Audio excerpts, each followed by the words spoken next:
नमस्कार विद्यार्थी मित्रांनो, मी सीमा तुमचे सरस्वती गुरुकुल चॅनलवरती स्वागत करत आहे। आज आपण इयत्ता 9वी विषय विज्ञान यातील 9वा पाठ म्हणजेच प्रथम सत्रातील शेवटचा पाठ पर्यावरणीय व्यवस्थापन या पाठाचा आज आपण स्वाध्याय बघणार आहोत। स्वाध्याय सुरू करण्यापूर्वी तुम्ही या चॅनलवरती नवीन असाल किंवा तुम्ही अजूनही चॅनलला सबस्क्राइब केलेला नसेल तर प्लीज सबस्क्राइब करा, बेल आयकॉन देखील प्रेस करा जेणेकरून येणाऱ्या सर्व व्हिडिओचे अपडेट्स तुम्हाला सर्वात आधी मिळतील। तर चला तर मग स्वाध्यायाला सुरुवात करूया। यातील प्रश्न पहिला, अ व ब स्तंभाची योग्य सांगड घालून त्याचा पर्यावरणावर होणारा परिणाम स्पष्ट करा। तर यामध्ये 1 धोकादायक कचरा, त्याची योग्य जोडी आहे किरणोत्सारी पदार्थ। 2 घरगुती कचरा, त्याची योग्य जोडी आहे वाया गेलेले अन्न, भाज्या, फळे यांच्या साली। 3 जैववैद्यकीय कचरा, याची योग्य जोडी आहे बँडेज, कापूस, सुया इत्यादी। 4 औद्योगिक कचरा, याची योग्य जोडी आहे रसायने, रंग, राख इत्यादी। 5 शहरी कचरा, याची योग्य जोडी आहे काच, रबर, कॅरी बॅग इत्यादी। आता या सर्वांचा पर्यावरणावर काय परिणाम होतो ते पाहूया। 1 धोकादायक कचरा, किरणोत्सारी पदार्थ। उत्तर, किरणोत्सारी पदार्थामुळे पेशी आणि DNA वर घातक परिणाम होतो। या जनुकीय बदलांमुळे पुढच्या पिढ्या विकृत होऊ शकतात। किरणोत्सारी पदार्थ पर्यावरणात साचून राहतात, त्यामुळे तेथील वनस्पती आणि प्राण्यांवर परिणाम होतो। आता यातील दुसरा आहे घरगुती कचरा, वाया गेलेले अन्न, भाज्या, फळे यांच्या साली। तर यांचा काय परिणाम होतो? या कचऱ्यापासून दुर्गंधी येते। हा कचरा विघटनशील असल्यामुळे त्याच्यापासून असेंद्रिय पदार्थ निर्माण होत असतात, परंतु हे विघटन होत असताना घरमाशा, बुरशी आणि इतर अनारोग्यकारक सूक्ष्मजीव त्यावर वाढू शकतात। म्हणून अशा कचऱ्याची व्यवस्थितपणे विल्हेवाट लावून त्यापासून मौल्यवान खत बनवले पाहिजे, अन्यथा निरनिराळ्या रोगांच्या साथी पसरल्या जातील। त्यानंतर तिसरा आहे जैववैद्यकीय कचरा, बँडेज, कापूस, सुया इत्यादी। याचा काय परिणाम होतो? जैववैद्यकीय कचऱ्यात रक्त, पू आणि इतर जैविक प्रकारचा उत्सर्जित कचरा असतो। हे सर्व अतिशय घातक ठरू शकतात। कचऱ्यातल्या सुयांचा गैरवापर होऊ शकतो। हा कचरा रोगांचा प्रसार करू शकतो, म्हणून इतरांचे आरोग्य वाचवण्यासाठी जैववैद्यकीय कचऱ्याचे व्यवस्थापन योग्यरित्या करावे लागते। त्यानंतर चौथा आहे औद्योगिक कचरा, रसायने, रंगराख इत्यादी। याचा काय परिणाम होतो ते पाहूया। औद्योगिक विकासाचा एक परिणाम म्हणजे प्रदूषितामुळे होणारे जल आणि वायू प्रदूषण। कारखान्यात होणाऱ्या विविध प्रक्रियांमुळे विषारी आणि घातक रसायने निर्माण होतात। हे पदार्थ परिसरात साचून राहतात, तेथील स्थानिक प्राणी आणि वनस्पती नष्ट होऊ शकतात। 5वा आहे शहरी कचरा, काच, रबर, कॅरी बॅग इत्यादी। याचा परिणाम पाहूया। कोणतीही टाकाऊ वस्तू कोठेही फेकण्याच्या प्रवृत्तीमुळे कॅरी बॅग, काचा आणि इतरही अनेक गोष्टी इतरत्र टाकल्या जातात। शहरी लोकांत जबाबदारीची आणि सुजाण नागरिकत्वाची भावना कमी होत चालली आहे, त्यामुळे परिसरात कचऱ्याचे साम्राज्य पसरत चालले आहे। दुसरा प्रश्न, दिलेल्या पर्यायातील योग्य शब्द निवडून विधाने पूर्ण करून त्यांचे समर्थन करा। या ठिकाणी काही आपल्याला शब्द दिलेले आहेत, पर्याय दिलेले आहेत ते पाहूया। यामध्ये अ जैवविविधतेवर अजैविक घटकातील सर्वाधिक परिणाम करणारा घटक रिकामी जागा हा आहे। तर कोणता आहे? हवामान। याचं स्पष्टीकरण, हवामान हा अजैविक घटक आहे। या घटकामुळे पृथ्वीवरील निरनिराळ्या सजीवांची वाढ व विकास होतो। आ कोणत्याही ठिकाणी अल्पकाळ असणाऱ्या वातावरणाच्या स्थितीचे वर्णन रिकामी जागा होय। तर रिकाम्या जागी योग्य शब्द येईल हवा। स्पष्टीकरण, वातावरणात अल्पकाळाची स्थिती म्हणजे हवा होय। ई मानवाने कितीही प्रगती केली तरी रिकामी जागाचा विचार करावाच लागतो। रिकाम्या जागी योग्य पर्याय येईल भौगोलिक अनुकूलतेचा। स्पष्टीकरण, काही भाग दाट लोकसंख्येचे असतात तर काही भाग विरळ लोकसंख्येचे असतात। हे सर्व त्या भागाच्या भौगोलिक अनुकूलतेवर अवलंबून असते। ई हवेच्या सर्व अंगाचे निरीक्षण करून नोंदी ठेवण्याच्या ठिकाणांना रिकामी जागा असे म्हणतात। तर रिकाम्या जागी योग्य शब्द येईल वेधशाळा। याचं स्पष्टीकरण, वेधशाळा ही आधुनिक यंत्रसामग्री व उपकरणांनी सुसज्ज असून तिचा वापर खगोलीय, हवामान विषयक व नैसर्गिक घटनांविषयी निरीक्षणे व नोंदी करण्यासाठी होतो। तिसरा प्रश्न, पुढील प्रश्नांची उत्तरे लिहा। त्यामध्ये अ आपत्तीमध्ये जखमी झालेल्या आपदग्रस्तांना प्रथमोपचार कसा करावा? याचं उत्तर, आपत्तीमध्ये जखमी झालेल्या आपतग्रस्तांना पुढील प्रमाणे प्रथमोपचार करावा. 1. रक्तस्राव. जर व्यक्तीला जखम होऊन त्यामधून रक्तस्राव सुरू झाला असेल तर त्या जखमेवर निर्जंतुक आवरण ठेवून हाताच्या अंगठ्याने किंवा तळव्याने 5 मिनिटे हलका दाब द्यावा. 2. श्वसनमार्ग. आपतग्रस्ताला श्वास घ्यायला अडचण होत असेल तर डोके उतरत्या स्थितीत धरावे किंवा हनुवटीला वर उचलावे जेणेकरून श्वासनलिकेचा मार्ग खुला राहील. 3.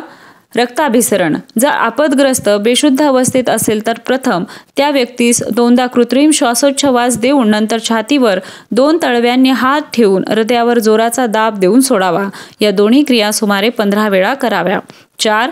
अस्थिभंग व मणक्यावर आघात. जर आपतग्रस्त व्यक्तीचे हाड मोडले असेल तर त्यासाठी कोणत्याही प्रकारच्या लाकडी फळ्या उपलब्ध असतील तर त्या बांधून अचल करण्यासाठी वापर करावा.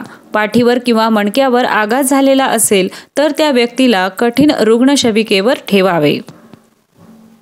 5. श्वासोच्छवास. जर श्वासोच्छवास बंद झालेला असेल तर आपतग्रस्ताच्या तोंडातून कृत्रिम श्वासोच्छवास द्यावा. 6. पोळणे किंवा भाजणे. आपतग्रस्तांना आगीच्या ज्वालांनी होरपळले असेल तर भाजलेला भाग किंवा होरपळलेला भाग 10 मिनिटे पाण्याच्या संततधारेखाली धरणे फायदेशीर ठरते. शास्त्रीय व पर्यावरणस्नेही कचरा व्यवस्थापन करण्याच्या पद्धती सांगा. याचं उत्तर आहे शास्त्रीय व पर्यावरणस्नेही कचरा व्यवस्थापन करण्याच्या पद्धती पुढील प्रमाणे. 1. सुरक्षित भूमिभरणाची पद्धत. या पद्धतीत मानवी वस्तीपासून दूर अशा सुरक्षित असलेल्या विशिष्ट ठिकाणी कचरा टाकून दिला जातो. अशा ठिकाणी जमिनीवर प्लास्टिकचे व चिकणमातीचे आवरण केले जाते जेणेकरून कचऱ्यातील पाणी जमिनीत मुरत नाही. 2. कंपोस्टिंग म्हणजे सेंद्रिय खत. शिल्लक राहिलेले अन्न, स्वयंपाकघरातील कचरा, भाज्या व फळे यांच्या साली, कचरा इत्यादींच्या विघटनाने चांगल्या प्रतीचे खत मिळू शकते.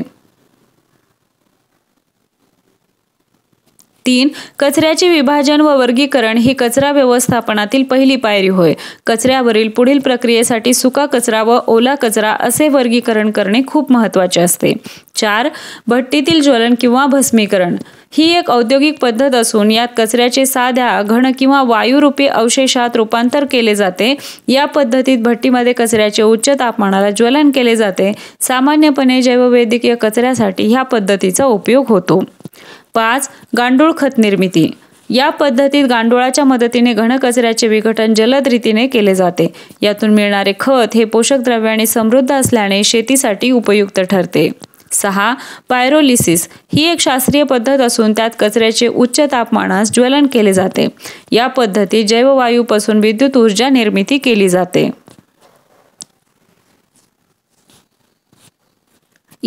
हवामान अंदाज व आपत्ती व्यवस्थापन यांच्यातील सहसंबंध सोदाहरण स्पष्ट करा. याचं उत्तर 1. विज्ञान व तंत्रज्ञान यांच्या सहाय्याने आता हवामानाचा अंदाज वर्तवणे सोपे झाले आहे. 2. पूर, भूकंप, चक्रीवादळे इत्यादी नैसर्गिक आपत्तींच्या काळात परिणामकारक आपत्ती व्यवस्थापन करण्यासाठी हवामानाचा अंदाज मदतगार ठरतो. 3. उदाहरणार्थ 2014 साली आंध्र व ओडिशाच्या किनाऱ्यावर आदळणाऱ्या अतितीव्रतेच्या हुडहुड वादळाचा अंदाज हवामान खात्याने वर्तवला होता. 4. हवामानाच्या अंदाजानुसार आपण आपत्ती व्यवस्थापनासाठी योग्य ती खबरदारी घेऊ शकतो आणि आपत्तीला तोंड देण्यासाठी तयार राहू शकतो. ई कचरा घातक का आहे याबाबत तुमचे मत लिहा. याचं उत्तर 1. ई कचरा धोकादायक असून त्यात शिसे, बेरिलियम, पारा व कॅडमियम यासारखे धोकादायक जड धातू असतात. 2. निकामी मोबाईल फोन, टीव्ही संच, संगणक, म्युझिक सिस्टीम, ट्रान्झिस्टर्स इत्यादी ई कचऱ्यात समावेश होतो. 3. ई कचऱ्याचे ज्वलन व भूमिभरण सभोवतालच्या पर्यावरणासाठी धोकादायक असते. 3. जड धातू हे अविघटनशील असतात त्यामुळे हे पर्यावरणात बराच काळ साचून राहतात. त्यानंतर घनकचरा व्यवस्थापनामध्ये तुमचा वैयक्तिक सहभाग कसा नोंदवाल. याचं उत्तर, मी सर्वप्रथम आमच्या घरात निर्माण होणाऱ्या कचऱ्याचे ओला व सुका कचरा असे वर्गीकरण करेन. ओला कचरा व सुका कचरा साठवण्यासाठी वेगवेगळे डबे घेईन. ओला कचरा बागेत नेऊन एका कोपऱ्यात खड्डा खणून विघटनासाठी ठेवीन. यात गांडुळे सोडली तर जलदरित्या खत निर्मिती करता येईल. सुक्या कचऱ्यात कोणकोणते घटक आहेत ते तपासेन व त्याप्रमाणे त्यांचे वर्गीकरण करेन. भंगारवाला किंवा रद्दीवाला यांच्या दुकानात जाऊन अशा वस्तू विकून थोडे पैसे मिळतील, या पैशातून झाडांची रोपे आणून लावीन. चौथा प्रश्न आहे, टिपा लिहा. त्यामध्ये 1 हवामानशास्त्र. याचं उत्तर, 1 हवामानशास्त्र हे हवेतील विविध घटक, निसर्गचक्रे, पृथ्वीच्या भौगोलिक हालचाली व हवामान या सर्वांच्या परस्पर संबंधाचा अभ्यास व विश्लेषण करणारे शास्त्र आहे. 2 या अंतर्गत तापमान, हवामानविषयक वादळे, ढग, वृष्टी, मेघगर्जना आणि विजांचा कडकडाट अशा अनेक घटकांचा अभ्यास केला जातो. 3 या अंदाजांचा उपयोग सर्वसामान्य जनता, शेतकरी, मासेमारी व्यवसाय, मानवसेवा, जलवाहतूक आणि विविध संस्थांना होतो. 4 जुन्या आणि वर्तमानातल्या माहितीवरून भविष्यातील हवामानाबद्दल अंदाज व्यक्त केले जातात.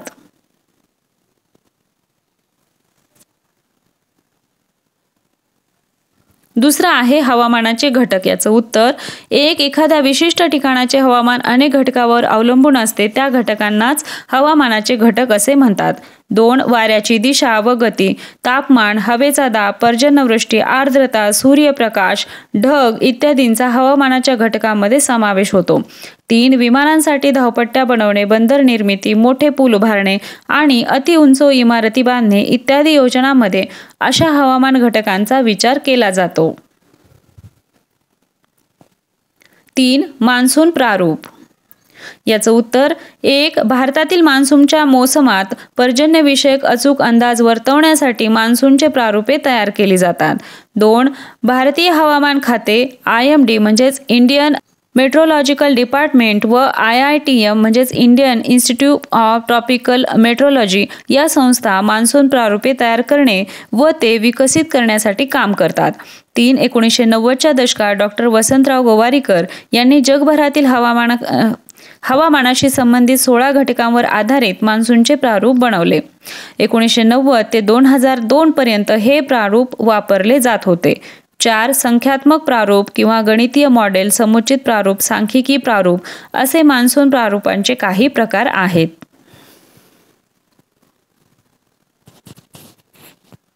4 औद्योगिक कचरा. याचं उत्तर, 1 कारखाने आणि विविध उद्योगातून निर्माण होणारे नको असलेले पदार्थ म्हणजेच औद्योगिक कचरा होय. 2 यात रसायने, रंग, गाळ, राख, टाकाऊ पदार्थ, धातू इत्यादी मोठ्या प्रमाणात आढळतात. 3 यातले बहुतेक पदार्थ विषारी असू शकतात. त्यांनी हवा, जल आणि जमिनीचे प्रदूषण होते. 4 औद्योगिक कचरा अविघटनशील असल्याने त्याचे योग्य व्यवस्थापन करणे अति आवश्यक आहे.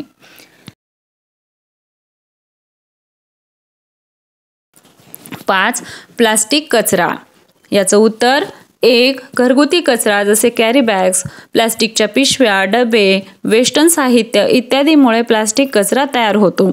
2 प्लास्टिक कचऱ्यात घातक रसायने असतात.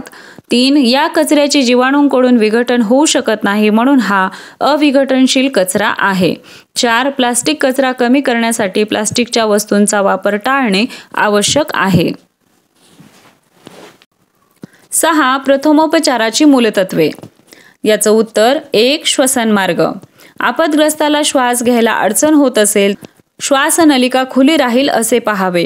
यासाठी डोके उतरते करावे किंवा हनुवटी वर उचलावे. 2 श्वासोच्छवास.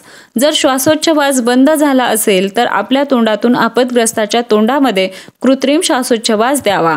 3 रक्ताभिसरण. बेशुद्ध अवस्थेत असलेल्या आपदग्रस्त व्यक्तीला प्रथम 2दा कृत्रिम श्वासोच्छवास द्यावा, नंतर हृदयावर जोराचा दाब देऊन सोडावे. ही क्रिया करावी. ही पद्धत CPR म्हणून ओळखली जाते. रक्ताभिसरण परत सुरळीतपणे सुरू होण्यासाठी CPRचा उपयोग होतो. 5 हवामानाचे सजीव सृष्टीतील असणारे महत्त्व अधोरेखित करणारी उदाहरणे स्पष्टीकरणासह तुमच्या शब्दात लिहा. याचं उत्तर 1. एखाद्या प्रदेशातील लोकांचा आहार, पोषणे, व्यवसाय, जीवनाची पद्धती तिथल्या स्थानिक हवामानाप्रमाणे असते. म्हणून थंड प्रदेशातील काश्मीरी आणि उष्ण राजस्थानमधील लोकांचा आहार, वेश आणि राहणीमान निरनिराळे असतात. 2. प्रत्येक परिसंस्थेतील प्राणी आणि वनस्पती म्हणजे जैवविविधता तेथील स्थानिक हवामानानुसार ठरतात. 3. समुद्राच्या पाण्याची क्षारता, सागर प्रवाहांची व जलचक्राची निर्मिती अशा सर्व बाबी हवा व हवामानावरच अवलंबून असतात. 4. मातीत असणारे विघटक जीवाणू सेंद्रिय द्रव्याची निर्मिती करतात. ही विघटन प्रक्रिया हवामानातील विविध घटकांवर अवलंबून असते. 6वा प्रश्न. रुग्णांचे वहन करण्याच्या पद्धती वापरताना कोणती काळजी घ्यावी ते सोदाहरण स्पष्ट करा. याचं उत्तर 1. रुग्णांचे वहन करण्याच्या विविध पद्धती आहेत. कोणत्या प्रकारे रुग्ण आजारी आहे किंवा त्याला कोणती इजा झाली आहे यावर ठराविकच पद्धत वापरली जाते. 2.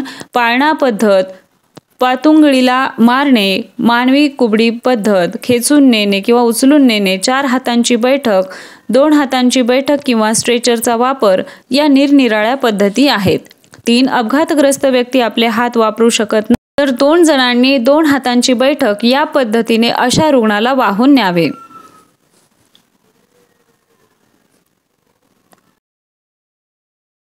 4. एखाद्या व्यक्तीचा अपघातामुळे एक पाय जायबंदी झाला असेल तर त्याच्या दुसऱ्या पायावर त्याला थोडा भर देऊन चालायला सांगावे. असे करताना आपण त्याला कुबडीप्रमाणे आधार द्यावा. यालाच मानवी कुबडी पद्धत असेही म्हटले जाते.